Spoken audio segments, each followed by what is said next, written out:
Hello guys, मैं प्रेम Lohia welcome करता हूँ आपका अपने YouTube channel English by Lohia में। मित्रों, हम बात करें इंग्लिश ग्रामर के बारे में और इंग्लिश ग्रामर के अंतर्गत हमने लास्ट क्लास में नाउन पोजीशन के बारे में बात की थी। हमने बात की थी कि नाउन के अंतर्गत जो पोजीशन होते हैं वो कितने प्रकार के होते हैं और उसके अंतर्गत हमने नाउन के अंतर्गत पोजीशन को दो भागों में डिवाइड किया। फर्स्ट ऑफ ऑल हमने बात की कॉमन पोजीशन, देन हमने बात की स्प्लिट पोजीशन। इसी क्रम में हमारा टॉपिक को आगे हम कंटिन्यू करते और आज हम पढ़ तो रहे हैं नाउन। क्या पढ़ रहे हैं? नाउन पढ़ रहे हैं। और नाउन के अंतर्गत आज हम बात करने वाले हैं फ्रैक्शन के बारे में। हमारा जो टॉपिक ऑन गोइंग है वो अभी तक कौन सा है? नाउन। और इसके अंतर्गत पढ़ने वाले क्या हैं? फ्रैक्शन। क्या पढ़ेंगे हम लोग? फ्रैक्शन। सर ये फ्रैक्शन तो एक मैथमेटिकल टर्म है, इंग्लिश में ये क्या है? बिल्कुल इनका रोल इंग्लिश में है। किस प्रकार से वो आप देखते रहिए साहब। तो फ्रैक्शन इट मीन्स क्या होता है, उसको आप हिंदी में बोलेंगे भिन्न। क्या बोलेंगे? भिन्न बोलेंगे, है ना। एक्चुअली फ्रैक्शन होता क्या है? सवाल ये है कि फ्रैक्शन है क्या। ये क्वेश्चन आपका पूछना जायज़ है। तो आप बोलेंगे, क्या बोलने वाले हैं? आप बोलेंगे कि अ नंबर। क्या बोलेंगे? क्या बोलेंगे? अ नंबर ऑफ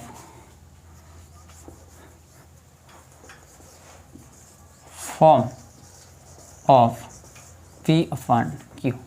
यानी कि एक नंबर जो कि किसके फॉर्म में? पी अपॉन क्यू के फॉर्म में है। पी अपॉन क्यू के फॉर्म में लिखी गई किसी भी संख्या को हम क्या बोलते हैं? फ्रैक्शन बोलेंगे। क्या बोलने वाले हम लोग? फ्रैक्शन बोलने वाले हैं। ठीक है सर, इतनी बात हमें समझ में आ गई। अब बात करेंगे कि फ्रैक्शन कितने प्रकार की होती हैं और एक एक फ्रैक्शन को सिस्टमेटिक तरीके से हम समझने का प्रयास करेंगे। ठीक है ना। तो बेसिकली अगर हम बात करें तो हम बात कुछ इस प्रकार से करेंगे। हम बोलते हैं कि देयर आर, क्या बोलने वाले हैं? There are 4 types of fraction. Fraction के कितने प्रकार बताए हमने। हम बात करें कि फ्रैक्शन बेसिकली 4 प्रकार की होती है और वो कौन कौन सी होती है उनके बारे में हम सिस्टमेटिक तरीके से बात करेंगे। फर्स्ट ऑफ ऑल हम बात करने वाले हैं यूनिट फ्रैक्शन के बारे में। हम पढ़ क्या रहे? फ्रैक्शन। इसमें फर्स्ट ऑफ ऑल हम बात करेंगे यूनिट फ्रैक्शन। कैसी फ्रैक्शन? यूनिट फ्रैक्शन के बारे में बात करेंगे। आपने सुना होगा यूनिट फ्रैक्शन को हिंदी में बोलते हैं इकाई भिन्न। क्या बोलते हैं? इकाई भिन्न। यूनिट का मतलब होता है एक इकाई के तौर पर जो कार्य करते हैं उसको बोलते हैं यूनिट फ्रैक्शन। ये यूनिट फ्रैक्शन क्या होता है सर? ये चीज़ देखो, भिन्न के अंतर्गत एक कॉन्सेप्ट चलता है, उसको अगर आप सिस्टमेटिक तरीके से समझने का प्रयास करें तो कुछ इस प्रकार से। कैसे? ये जो भिन्न है, क्या बोला मैंने? ये जो अपनी भिन्न है, क्या है? भिन्न। इसके अंतर्गत अगर हम बात करें तो एक तो होता है इसके अंतर्गत न्यूमरेटर। क्या होता है? न्यूमरेटर होता है। क्या होता है? एक होता है इसके अंतर्गत न्यूमरेटर। ध्यान रखना, आप एक एक चीज़ को ध्यान रखना। न्यूमरेटर, ठीक है। और एक इसके अंतर्गत होता है डिनोमिनेटर। क्या होता है? डिनोमिनेटर। देखिए आप, भिन्न के अंतर्गत एक होता है न्यूमरेटर, एक होता है डिनोमिनेटर। हम यहाँ पर न्यूमरेटर को इस क्लास के अंतर्गत एन आर से डिनोट करेंगे और इसको हम डी आर से डिनोट करेंगे। खैर, ये होता क्या है? तो विद्यार्थियों, न्यूमरेटर का मतलब होता है अपना क्या? हिंदी में हम इसको बोलते हैं क्या? न्यूमरेटर को बोलते हैं अंश। क्या बोलते हैं? अंश। याद रखना, आपको रह जाएगा। ठीक है। और इस डिनोमिनेटर को हिंदी में क्या बोलते हैं? हर। ये आपको ध्यान में रखना है। इस कॉन्सेप्ट का, किस कॉन्सेप्ट का? ये जो मैंने आपको कॉन्सेप्ट बताया, ये वाला है ना, इस कॉन्सेप्ट का यहाँ पर भारी प्रयोग किया जाएगा। बोले तो सख्त ज़रूरत पड़ेगी कि एक्चुअली क्या होता है क्या नहीं होता है। इस शॉर्ट फॉर्म का ध्यान रखना। न्यूमरेटर अंश एन आर से डिनोट करेंगे, डिनोमिनेटर हर डी आर से हम इसको डिनोट करने वाले। ठीक है सर, ये आपने हमें क्यों बताया? तो आप यहाँ ध्यान दीजिए। यूनिट फ्रैक्शन, अब इसके अंतर्गत जो कॉन्सेप्ट होता है, मैंने बताया कि एक तो न्यूमरेटर होता है और एक डिनोमिनेटर होता है। इसके अंतर्गत क्या होता है वो आप ध्यान दीजिए। यूनिट फ्रैक्शन के अंतर्गत आपका जो न्यूमरेटर होता है, क्या होता है? न्यूमरेटर बराबर होता है 1। किसके बराबर होता है? 1। इतनी बात आपको समझ में आ गई? ठीक है सर, इतनी बात तो मैं समझ में आ गई, लेकिन ख्याल रहे ये जो हमारा न्यूमरेटर है वो 1 होता है। क्या होता है? 1। 1 के बराबर मतलब 1 होता है। और ये जो है वो आपका जो डिनोमिनेटर है, क्या बोला मैंने? डिनोमिनेटर है, उससे छोटा होता है। किससे छोटा होता है? डिनोमिनेटर से। देखो ये ग्रेटर या लेस देन 2 सिंबल होते हैं, जिस और इसका जो ये मुंह है ना, ये जिस और खुला होता है वो हमेशा बड़ा होता है। ये ध्यान रखना आपको, भले वो इस और हो या भले वो इस और, इसका आपको विशेष तौर पर ध्यान रखना है। तो ये है कौन सा डिनोमिनेटर है, वो बड़ा किससे होता है? 1 से बड़ा होता है। ठीक है ना, क्योंकि मैथ के अंतर्गत या यूँ कह दो कि सबसे संख्या में बात करें तो सबसे छोटी संख्या 1 ही होती है। 0 कोई संख्या नहीं। 0 तो एक को बहुत ही एक यूँ कह दो कि ये तो एक पर्टिकुलर अंक के साथ में इसका यूज़ किया जाता है, इसका स्वतंत्र कोई अस्तित्व नहीं है ना। तो ध्यान रखना है, न्यूमरेटर है वो 1 होता है और वो डिनोमिनेटर से क्या होता है? छोटा होता है। छोटा होने की वजह से इसके साथ में सिंगुलर हेल्पिंग वर्ब का प्रयोग किया जाता है। ध्यान रखता है इस केस में हमारा डिनोमिनेटर है ये भी क्या माना जाता है? सिंगुलर, और ये भी तो हमारा सिंगुलर ही है। ये आपको ध्यान रखना है। इस वजह से, इनकी वजह से यहाँ पर हमें सिंगुलर हेल्पिंग वर्ब का यूज़ करते हैं। ये कॉन्सेप्ट आपको ध्यान रखना है। किस केस में? इकाई फ्रैक्शन के अंतर्गत। ध्यान देंगे? बिल्कुल सर, ये बात हम समझ गए हैं। कैसे? एग्जाम्पल के माध्यम से अगर हम समझने का प्रयास करें तो देखो मैंने आपके सामने लिखा 1/5 लिख दिया। क्या लिखा? 1/5। देखिए कॉन्सेप्ट अप्लाई करना है, क्या जो मैं बता रहा हूँ वो कॉन्सेप्ट लागू हो रहा भी है या नहीं। तो देखिए ये मैंने आपके सामने एग्जाम्पल दिया, इस एग्जाम्पल के माध्यम से समझेंगे। आप बोलेंगे कि सर आपने बताया कि जो इसका न्यूमरेटर होता है वो 1 होता है। बिल्कुल सर 1 है, कन्फ्यूज नहीं होना है। क्यों? क्योंकि नेक्स्ट जो भी अपनी फ्रैक्शन होती, अपन ने अभी तक बात की है यूनिट फ्रैक्शन के बारे में। किसके बारे में बात की? यूनिट फ्रैक्शन के बारे में बात की।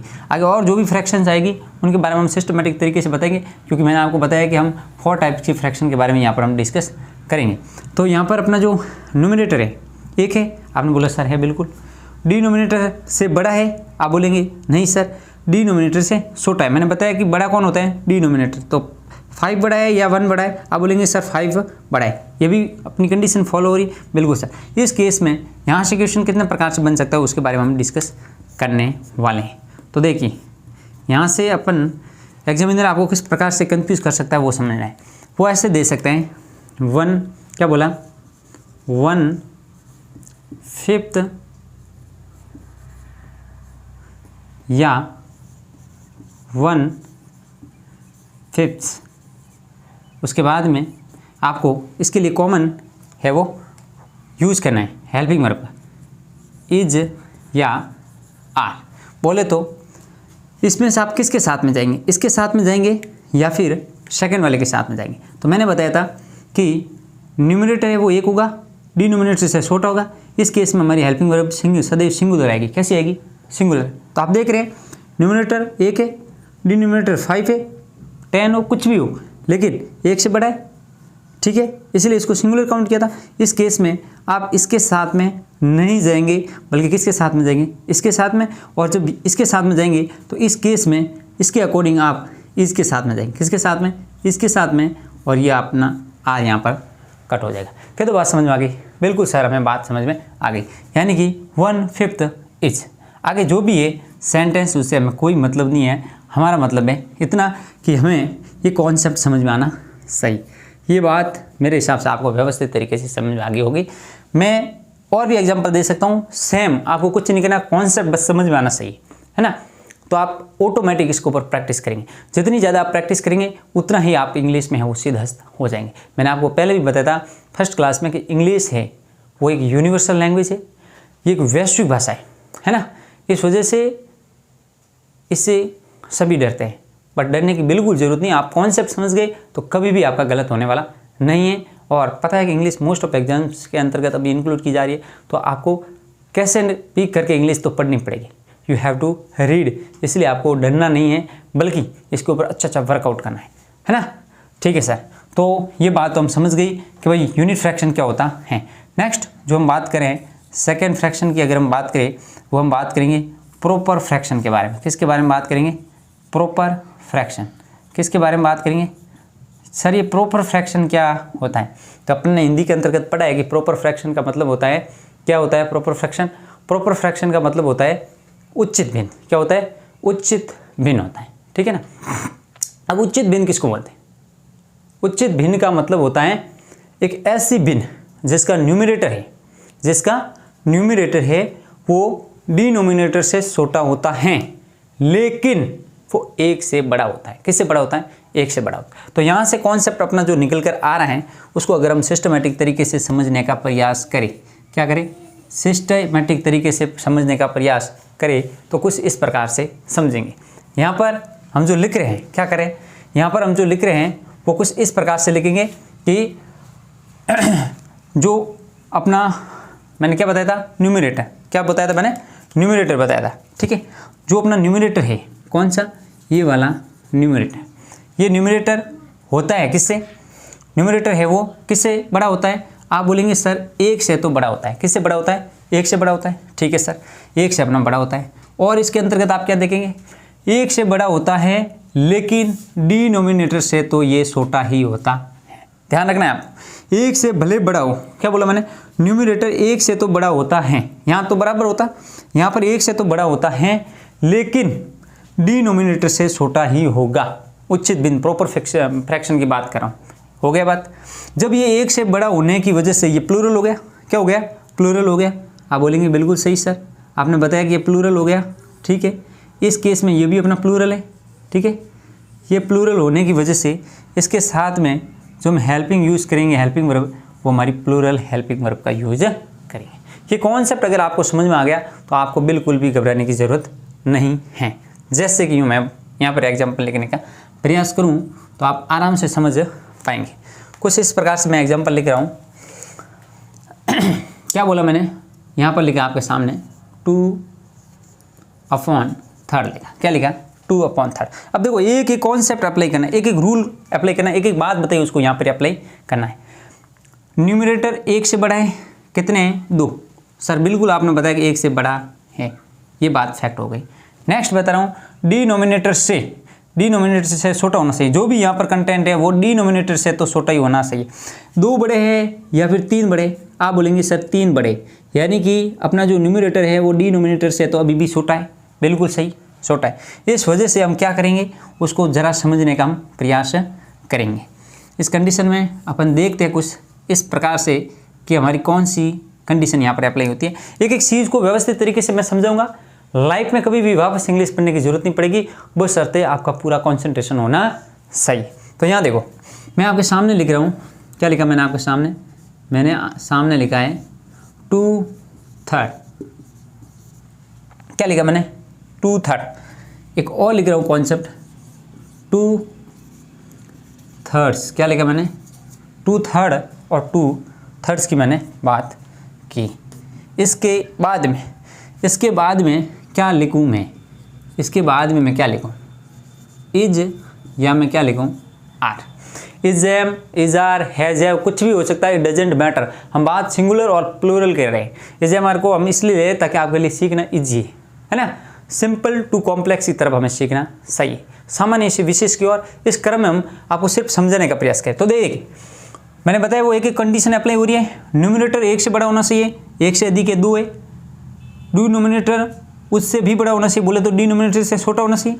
भाई डिनोमिनेटर न्यूमरेटर से बड़ा होना चाहिए, या यूँ कह दो कि न्यूमरेटर है वो डिनोमिनेटर से छोटा होना चाहिए। बात तो सेम ही है सर, बिल्कुल बात सेम है। तो 2 3 से छोटा है, या यूँ कह दो कोई 2 से 3 बड़ा है। इस केस में ये हमारा हो गया कॉन्सेप्ट प्लूरल। क्या हो गया? प्लूरल। इस केस में हम इसके साथ में नहीं जाएंगे बल्कि इसके साथ में जाएंगे। क्यों? क्योंकि ये हमारा प्लूरल है। कैसा है? प्लूरल। इस केस में हमारा इसका कॉन्सेप्ट फेल हो जाएगा और हमारा आर है वो सही हो जाएगा। मैं आशा करता हूँ कि इतनी बात आपको समझ में आ गई व्यवस्थित तरीके से। अगर इतनी बात आप आराम से समझ गए हैं तो भाई आगे भी आपको समझने में कोई दिक्कत नहीं होगी। एक एक चीज़ आप सिस्टमेटिक तरीके से लिखेंगे और इसको एक फेयर कॉपी में लिखने का डेली प्रयास करेंगे। तो हमने अभी क्या देखा है? हमने बात की, एक तो हमने बात की किसके बारे में? एक तो हमने बात की यूनिट फ्रैक्शन के बारे में, और हमने किसके बारे में बात की? हमने बात की है प्रॉपर फ्रैक्शन के बारे में। यूनिट फ्रैक्शन क्या होती है, प्रॉपर फ्रैक्शन क्या होती है, ये एक एक आपको मैंने समझाने का प्रयास किया। मैंने आपको पहले भी बताया था कि आप एक फेयर कॉपी लीजिए और उसमें डेली के डेली नोट डाउन कीजिए। उस रीजन्स की वजह से मैं रेगुलर क्लासेज है वो अपलोड नहीं कर पाया।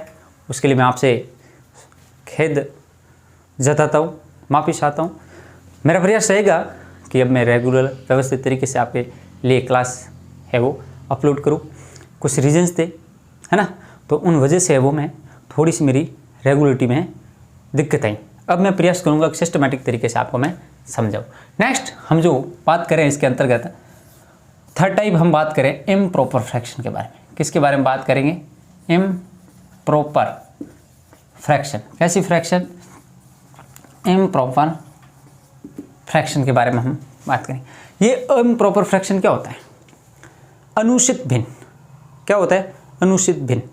अनुचित भिन्न क्या होता है? अनुचित भिन्न का मतलब होता है कि जो हमारा न्यूमरेटर है, मैंने बताया था एक तो होता है हमारा क्या? न्यूमरेटर। एक क्या होता है? न्यूमरेटर होता है। एक तो होता है हमारा न्यूमरेटर, एक न्यूमरेटर होता है, और एक क्या होता है? डिनोमिनेटर। ये जो हमारा न्यूमरेटर है और एक हमारा डिनोमिनेटर है। जब तक ये हमारा न्यूमरेटर है वो डिनोमिनेटर से बड़ा है तब वो क्या हो सकता है? वो या तो हो सकती है अपनी यूनिट फ्रैक्शन, या हो सकती है अपनी क्या? Proper fraction. मिक्स्ड फ्रैक्शन भी हो सकता है। उसका कॉन्सेप्ट थोड़ा सा लगेगा, वो समझेंगे। हालांकि वो इम्प्रॉपर भिन्न का ही एक पार्ट्स होता है। वो किस प्रकार से होता है उसको सिस्टमेटिक तरीके से समझने का प्रयास करेंगे। फिलहाल आप यहाँ ध्यान दीजिए ऊपर की तरफ। प्रॉपर फ्रैक्शन हमने देखा, उसके अंदर डिनोमिनेटर है वो बड़ा था और ये वाला छोटा था डिनोमिनेटर, है ना। बड़ा का मतलब, बड़ा से मेरा अभिप्राय मतलब ये वाला है वो इसके अंतर्गत तुलनात्मक रूप से ये छोटा था, सॉरी, और ये क्या था? बड़ा। मतलब इससे ये वाला छोटा हुआ करता था। अब उल्टा सिस्टम हो गया। इम्प्रॉपर फ्रैक्शन में न्यूमरेटर है वो डिनोमिनेटर से बड़ा होगा। वो कैसे? याद दीजिए। अपन इसके अंदर कॉन्सेप्ट की बात करें तो कुछ इस प्रकार से मैंने बताया। इम्प्रॉपर फ्रैक्शन के अंदर अपना एक तो होता है न्यूमरेटर। ये होता किससे बड़ा है? आप क्या बोलेंगे? किससे बड़ा होता है? आप बोलेंगे कि सर कुछ न हो लेकिन एक से तो ये बड़ा ही होता है, ठीक है ना। एक से तो बड़ा होता ही है, ठीक है, हो गया। एक से तो बड़ा हो ही गया। और इसके अंतर्गत क्या कॉन्सेप्ट है? ये पूरा का पूरा कौन सा? ये वाला। ये पूरा का पूरा है वो डिनोमिनेटर से भी क्या होगा? बड़ा होगा। मैंने क्या बताया? एक से तो बड़ा होगा ही होगा। इसके अलावा डिनोमिनेटर है उससे भी ये क्या होगा? बड़ा होगा। कौन सा? न्यूमरेटर। इस केस में इसके साथ में भी प्लूरल हेल्पिंग वर्ब का यूज करेंगे, ठीक है ना। क्यों? क्योंकि ये प्लूरल हो गया। क्या हो गया? प्लूरल। और ये भी क्या हो गया? प्लूरल। इस केस में हम इसके साथ में प्लूरल हेल्पिंग वर्ब का यूज करेंगे, ठीक है सर। एग्जाम्पल के माध्यम से मैं समझाऊँ तो एग्जाम्पल के माध्यम से अगर मैं आपको समझाने का प्रयास करूँ तो कुछ इस प्रकार से समझाऊँ। मैंने लिखा,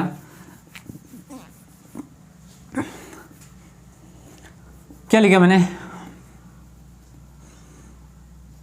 5/3। मैंने क्या लिखा? 5/3। इसी को आगे थोड़ा सा हम इसको सिंप्लीफाई करेंगे तो मिक्स्ड फ्रैक्शन में आगे बढ़ेंगे। लेकिन फिलहाल मैं बात कर रहा हूँ इम्प्रॉपर फ्रैक्शन की बात। पता है मैंने कि ये एक से बड़ा होता है। 5 एक से बड़ा है सर, पहली कंडीशन आपकी अप्लाई हो गई। मैंने बताया कि डिनोमिनेटर से भी बड़ा होता है। ये हमारा डिनोमिनेटर, इससे भी बड़ा ही सर, ये भी कंडीशन अप्लाई हो गई। इसी आधार पर आगे हम बढ़ने का प्रयास करेंगे कुछ इस प्रकार से। क्या लिखने वाले हैं?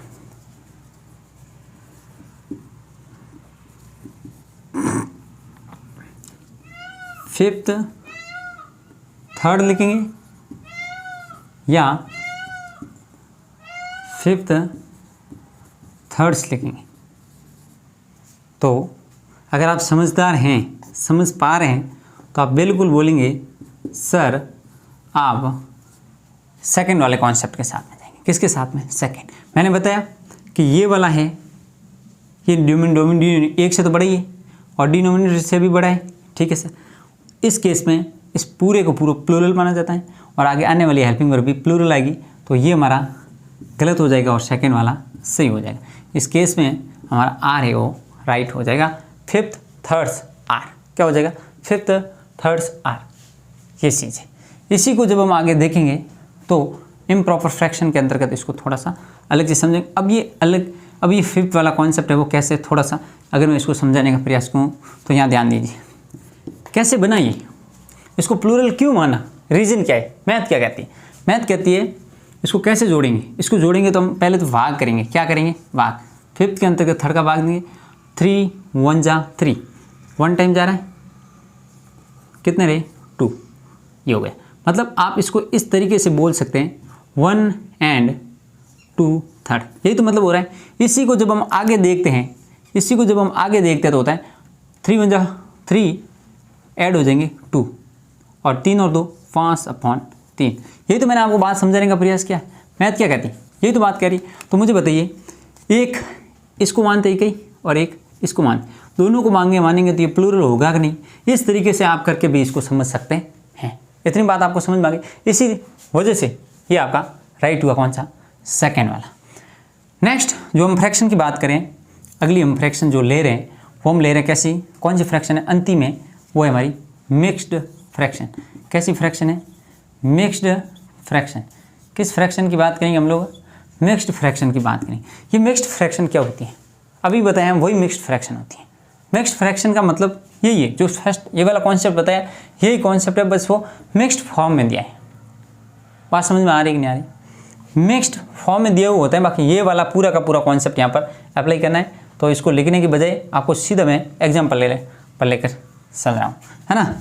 क्योंकि मैंने बताया कि यही वाला कॉन्सेप्ट है वो यहाँ पर लागू होगा। तो आप देखिए यहाँ पर, देखिए इसके अंतर्गत अगर हम बात करें तो एग्जाम्पल ले रहे हैं यहाँ पर 1 2, ठीक है। ये मैंने एक एग्जाम्पल लिया। ये एग्जाम्पल क्यों लिया, क्योंकि इसको मैंने अभी समझा है ना, इसलिए आपको समझने में दिक्कत नहीं होगी। मिक्स्ड का मतलब होता है एक भिन्न, उसको अलग अलग फॉर्म में लिखा हुआ है। जैसे कि इस तरीके से ये इम्प्रॉपर फ्रैक्शन होती है, वही मिक्स्ड फ्रैक्शन होती है। मिक्स्ड फ्रैक्शन कौन सी होती है, इम्प्रॉपर फ्रैक्शन से ही हम मिक्स्ड फ्रैक्शन बनाते हैं। ये वाला कॉन्सेप्ट है। तो इसको हम कैसे लिखेंगे, इसको लिखेंगे किस प्रकार से वो समझना बहुत ही ज़रूरी। इसको लिखेंगे 1 and 2 3rd, 1 and 2 3rd या 1 and 2 3rds। ये वाली चीज़ आप देखते ही आपको समझ में आ गया, क्योंकि इम्प्रॉपर फ्रैक्शन से ही निकली है, तो कॉमन सेंस से वो प्लूरल वाला कॉन्सेप्ट फॉलो होगा। तो इस केस में आप इसके साथ में बिल्कुल नहीं जाएंगे और आपका 2nd कॉन्सेप्ट है वो सही हो जाएगा। क्यों, क्योंकि इस पूरे के पूरे कॉन्सेप्ट हम मानेंगे क्या, प्लूरल।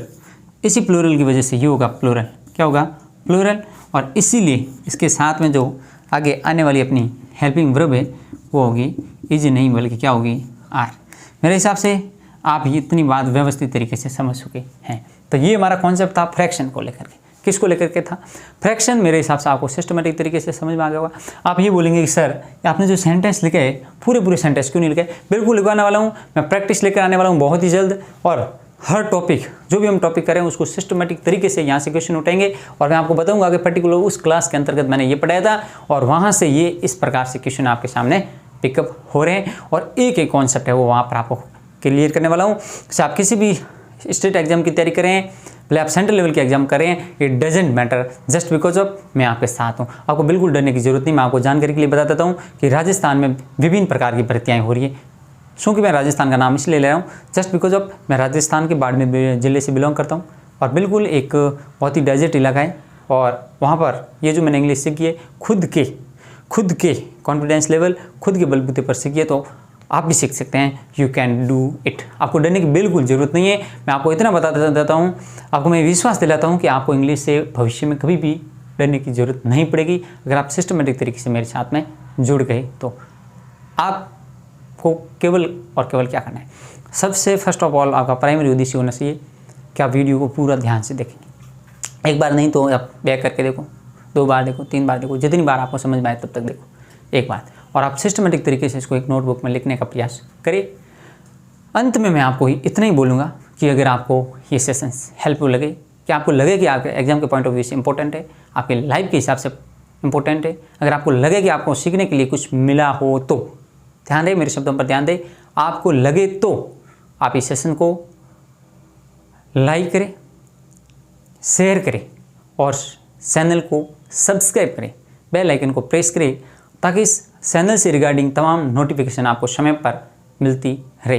ये जो मैं आपको बता रहा हूँ पूरा का पूरा आप नोट करेंगे और एक एक चीज़ समझने का प्रयास करेंगे। मैं आशा करता हूँ कि आज का सेशन आपको बहुत ही हेल्पफुल लगा होगा। अगर ऐसा हो तो आप मुझे कमेंट बॉक्स में ज़रूर बताएं। आज के लिए इतना ही। थैंक यू, धन्यवाद।